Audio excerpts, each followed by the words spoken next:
कोई कहता है कि ये भटक गए हैं, ये अपने को ये समझने लगे।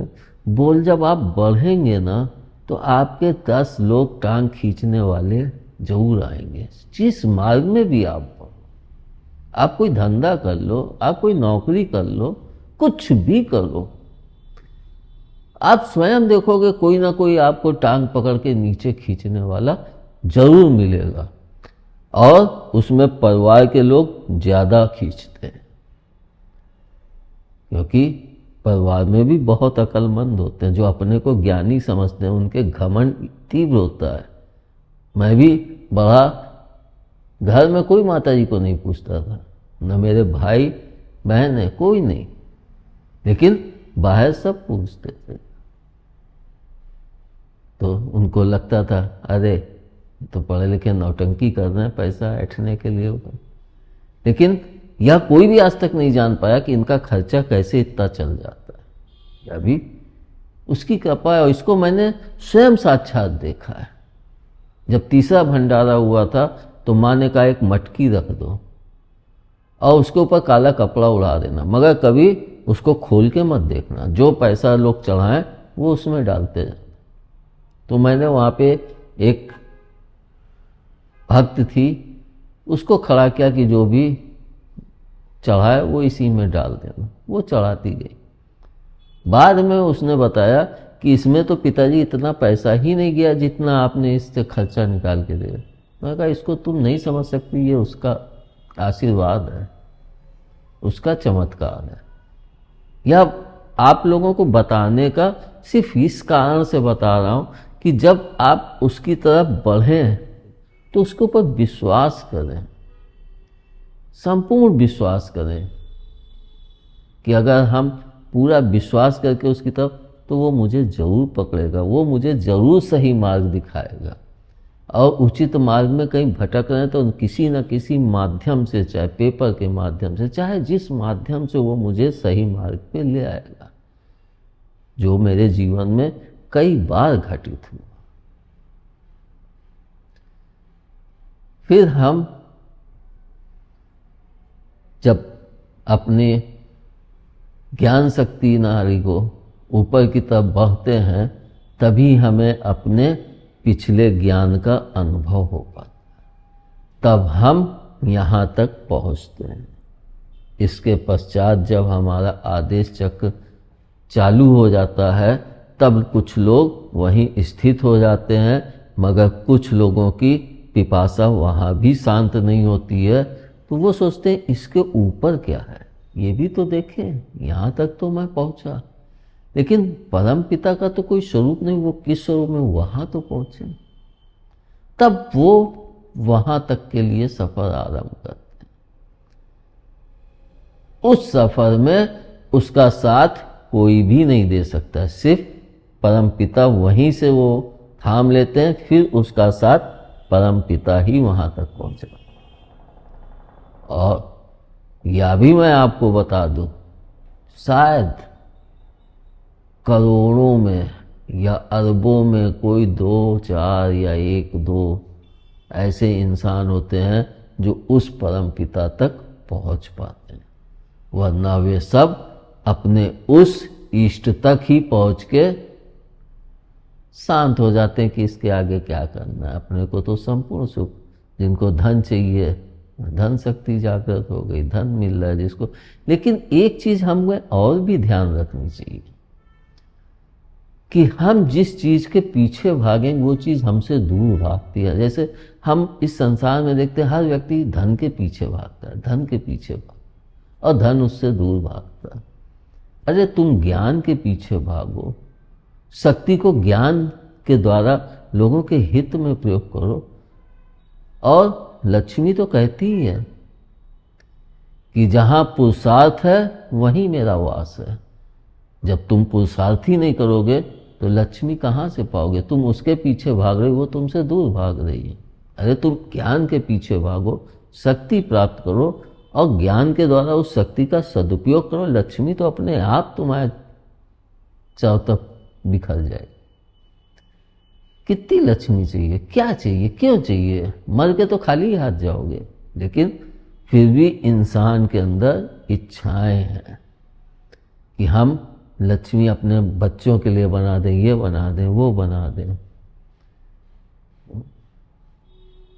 इस पे एक कहावत भी मुझे याद आ गई, अगर पुत्र सपूत तो का धन संचय, और पुत्र कपूत तो का धन संचय। मतलब कि अगर हमारा पुत्र सपूत है तो हम उसके लिए चाहे जितना धन संचय कर लें, वह अपने आप स्वयं ही कमा के और उस ऊंचाई को प्राप्त कर लेगा। और अगर पुत्र कपूत है तो भी धन संचित करने से क्या फ़ायदा, क्योंकि हम चाहे जितना धन संचित करें वह सब उड़ा देगा। लेकिन इसका यह मतलब नहीं कि हम धन का संचय बिल्कुल भी ना करें। आवश्यकता के लिए हमें धन का संचय अवश्य करना चाहिए, मगर यह सोच के नहीं कि मुझे अपने पुत्र के जीवन के लिए धन को संचित करना है। मतलब कि हम धन जोड़ तो रहे हैं कि हमारे बच्चे खुश रहें, प्रसन्न रहें, वो रहें, मगर वे धन में पैदा हुए तो उनको धन की प्राप्त करने की वह ज्ञान, वह मेहनत, वह लगन नहीं होती है, क्योंकि उन्हें सब कुछ फरा फरा मिल गया। और जो मेहनत करके प्राप्त करता है उसे उसका संपूर्ण ज्ञान होता है कि मैंने कितनी मेहनत की, कैसे इस धन को प्राप्त। यह सब मैं आप लोगों को इसलिए बता रहा हूँ कि इस मार्ग में ये सब दुविधाएं आती ही आती हैं। हमें बहुत तरह से भटकाया जाता है।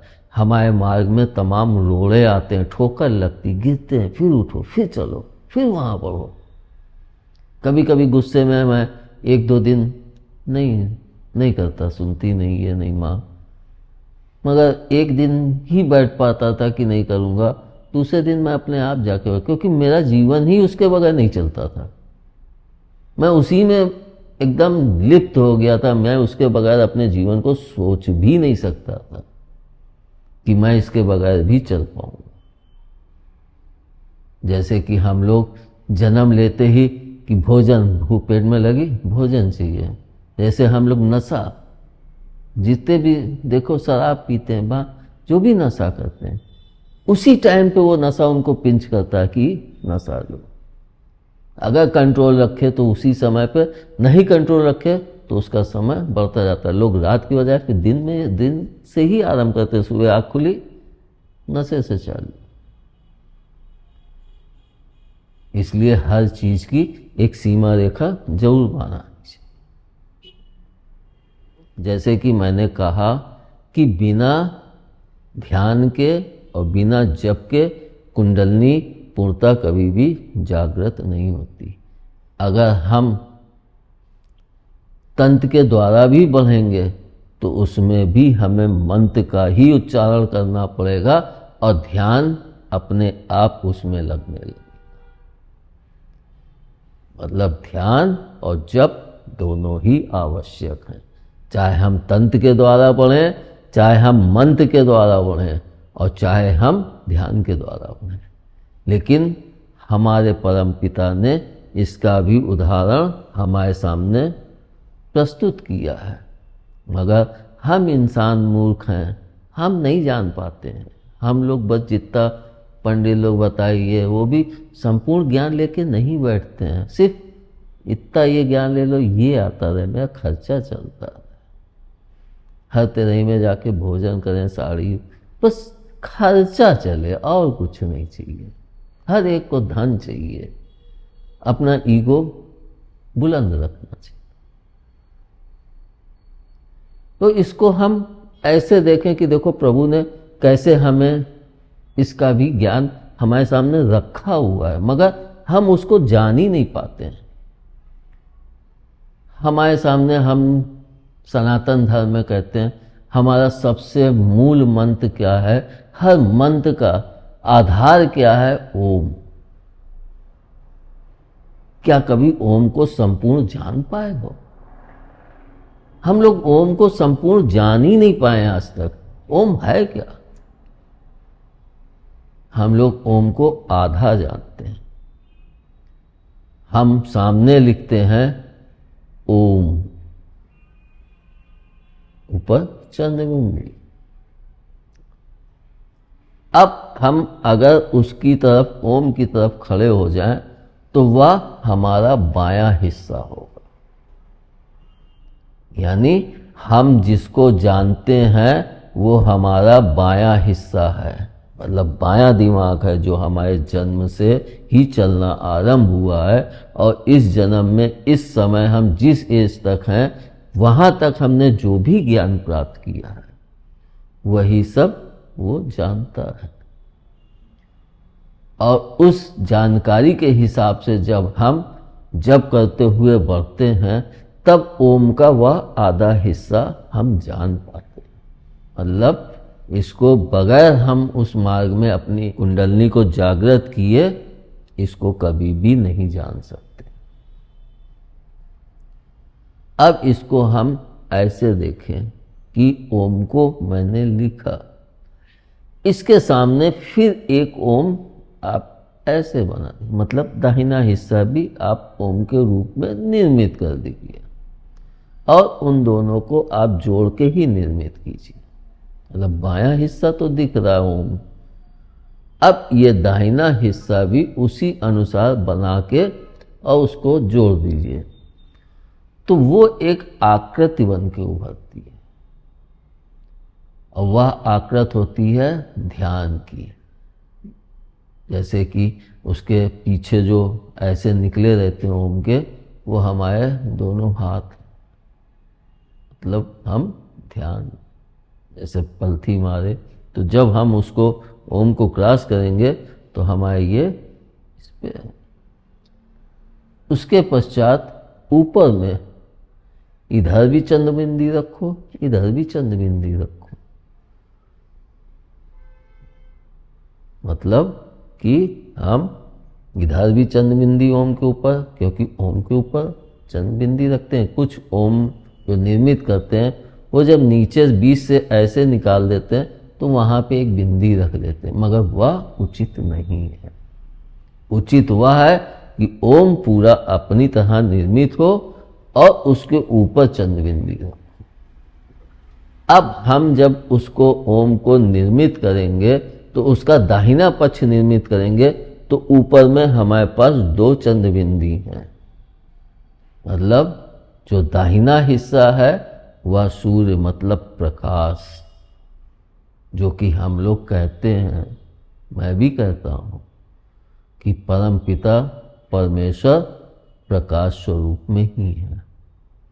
तो दाहिना हिस्सा जो है वह चंद्रबिंदी प्रकाश को इंगित करती है और जो बाईं तरफ का चंद्रबिंदी है वो चंद्रमा को इंगित करती है। और इसको हम यूं भी कह सकते हैं कि स्त्री हमेशा चंद्रमा से ही प्रभावित होती है। जो लक्षण स्त्रियों में होते हैं वैसे ही लक्षण चंद्रमा में होते हैं। घटता है, बढ़ता है, कभी शीतलता देता है, कभी नम्रता रहता है, वही सब चीजें। और जो सूर्य है वह हमारा दाहिना भाग, मतलब प्रकाश स्वरूप। तो प्रकाश में सभी अंधकार लुप्त हो जाते हैं। तो जब कोई व्यक्ति अपने ज्ञान के उस प्रकाश को जगा लेता है तो उसके सामने सभी अंधकार बेकार हो जाते हैं, क्योंकि वह प्रकाश स्वरूप में हो गया। वह अपने ज्ञान भी तो प्रकाश है, वह इतना ज्ञानी हो गया कि वह ज्ञान ही उसका प्रकाश है।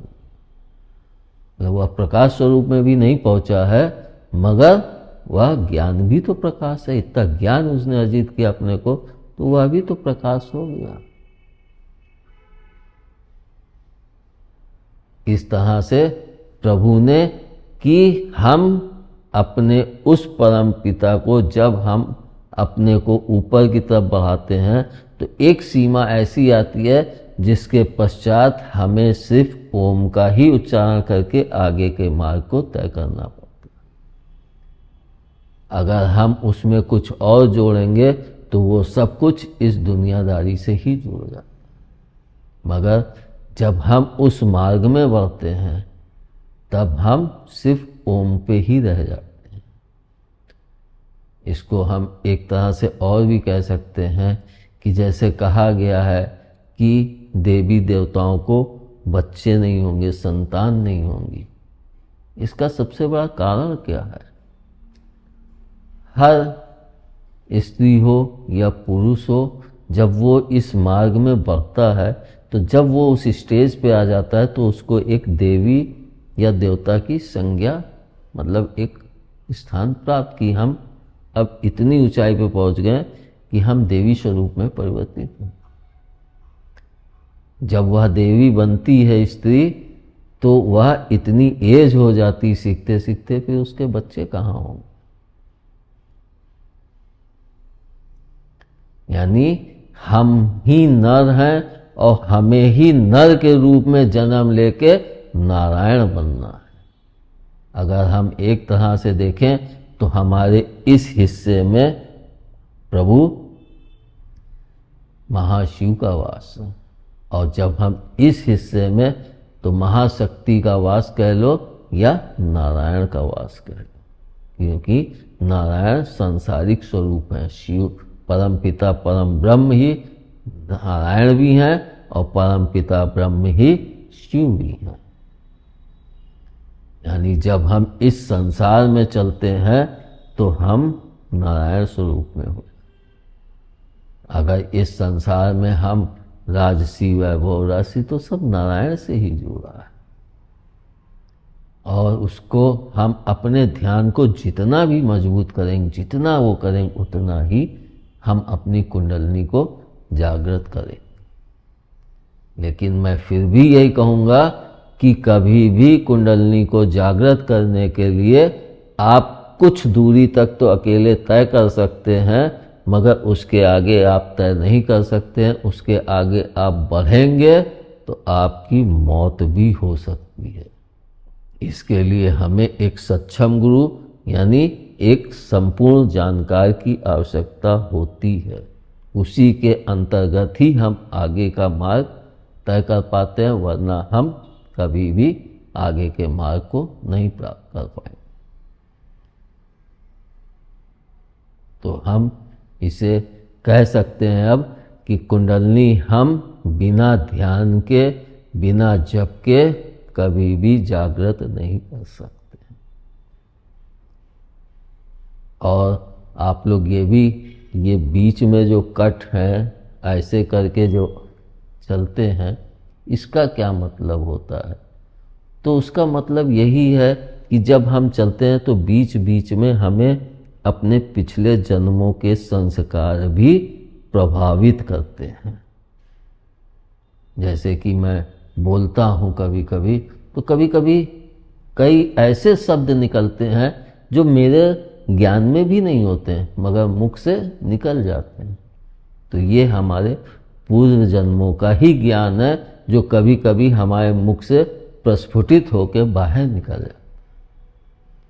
इसको हम ऐसे भी देखते हैं, कुछ लोग होते हैं जो इंग्लिश का कभी एक भी अक्षर नहीं पढ़े हैं, और वो फर्राटे से इंग्लिश बोलने लगते हैं। कभी कभी कोई भाषा बोलने लगते हैं तो लोग कि इसको पिछले जन्म की याद आ गई, उस जन्म में ये इस रूप में जन्म लिया था, तो ये इस भाषा को बोल रहा है।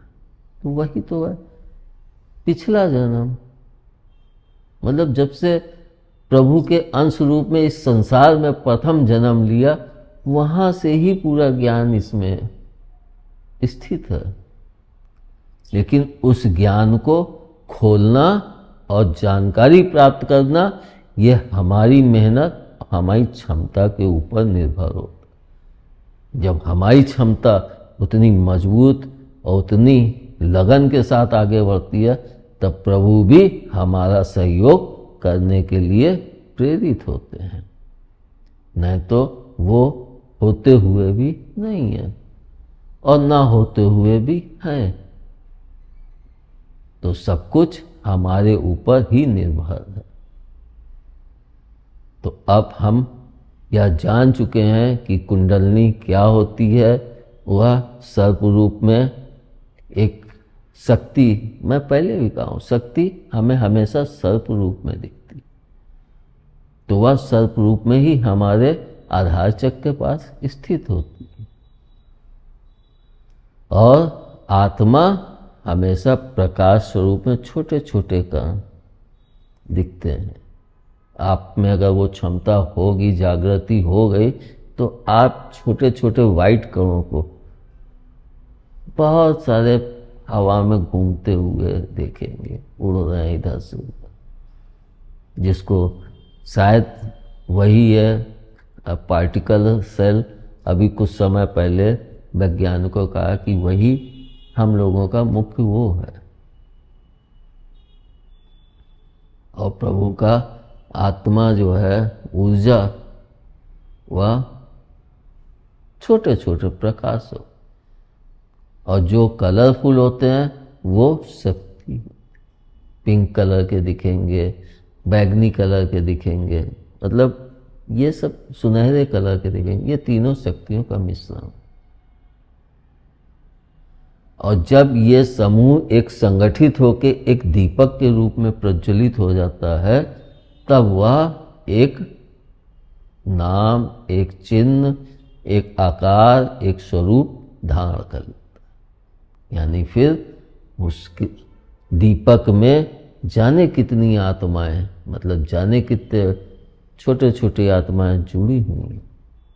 यह शरीर चलता है, इसके अंदर कितनी आत्माएं हैं।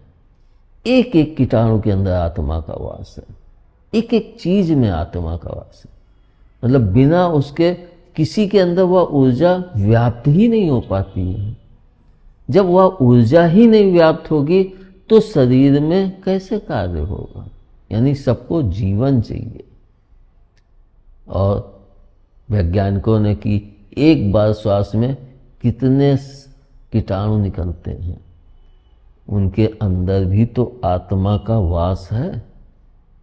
तो आप सोचो, एक महाआत्मा जो शरीर रूप में निर्मित होती है, एक इंसान रूप में जन्म लेती है, उसके अंदर कितनी सारी आत्माएं स्थित होती हैं, तब वह इंसान के रूप में कार्य कर पाता है, आगे बढ़ पाता है। तो हम इसको अब कि कुंडलनी क्या है।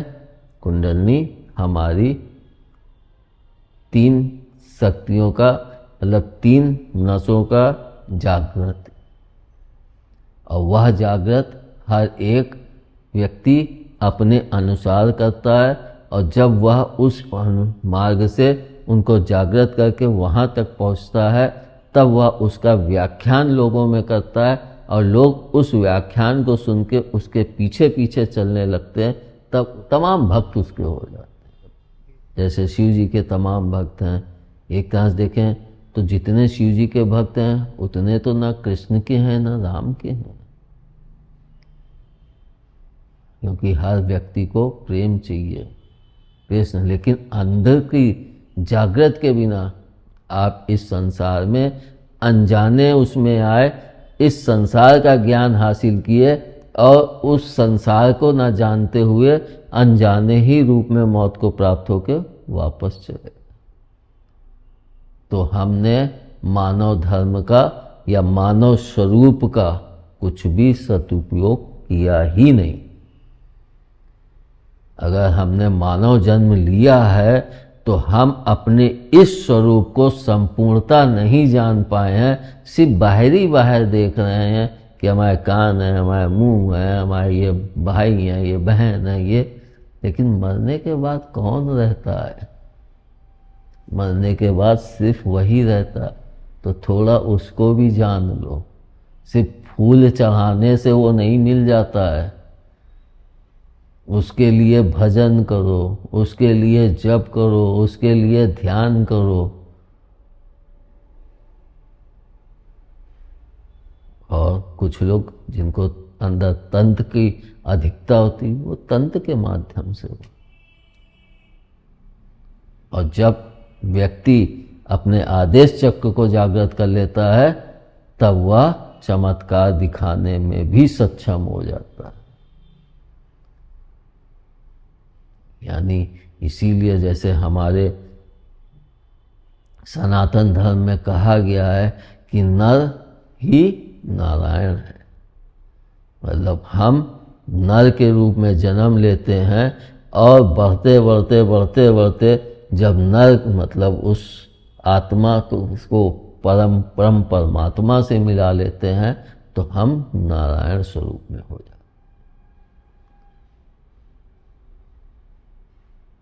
तो हम अब यह कह सकते हैं कि हमारे ऊपर है हम नर ही बने रहें या नारायण बनने के लिए अपने कदम को आगे बढ़ा लें।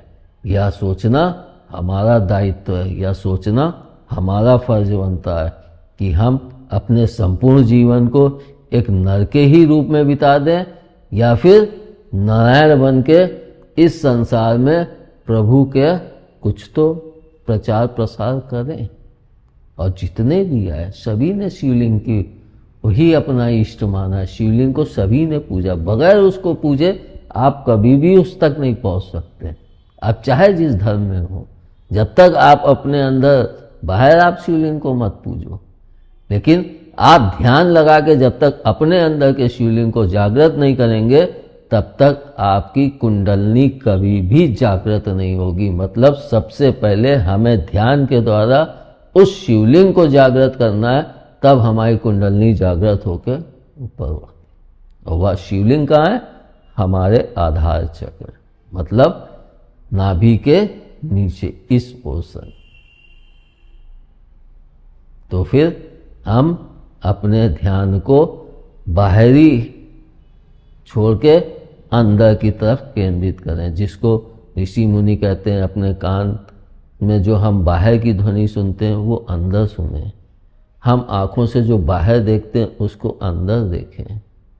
हम श्वास लेते हैं वह अंदर श्वास की उस उतार चढ़ाव को सुने। यानी हम जो कुछ बाहर करते हैं वह सब कुछ हमारे अंदर है, हमें उसको देखना है। और मैंने अंदर ध्यान में साधना के समय सब कुछ देखा है कि हमारे शरीर के अंदर क्या चीज़ नहीं है। पर्वत है, ज्वालामुखी, सब कुछ है। कहोगे ज्वालामुखी कैसे? अरे गुस्से में फटते हो तो ज्वालामुखी तो है, आग ही तो बरसती है। सब कुछ इस शरीर के अंदर, किरणट भी है। सोचो कैसे इस शरीर के अंदर अपने आप किरणट उपलब्ध होता है। वायु, किरणट, पानी, सब कुछ तो है अंदर, लेकिन फिर भी हम उसको कभी नहीं जानने की कोशिश करते कि 9 महीने हम पेट में रहते हैं, वहाँ भी तो पानी होता है जहाँ हमारा निर्माण होता है। तभी सब कहते हैं कि जल के बिना जीवन ही नहीं, जीवन ही जल है। निर्माण भी हमारा जल के बीच में ही होता है।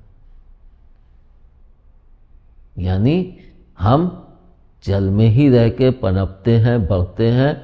फिर जो हमारा ज्ञान होता है या तो उसको घमंड के सिंहासन पे चढ़ा दें या फिर उसको नम्रता धैर्य पूर्वक प्रेम के आवरण में लेके अपने पथ पे चल पड़े।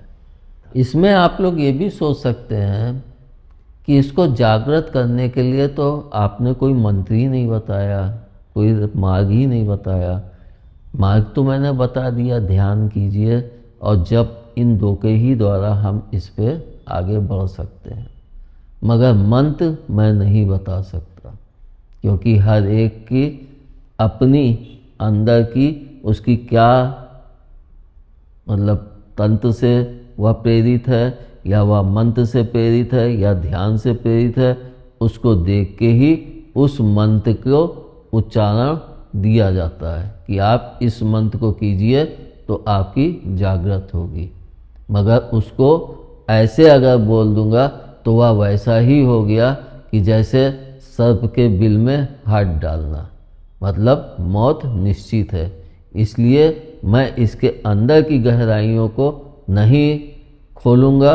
वह जिस सदस्य या जिस गुरु या जिसके भी अंतर्गत आप आगे बढ़ें वह आपको उस मार्ग की जानकारी वह आपको देगा। धन्यवाद। जय माता की, जय बोले। जय भोले, जय माता की।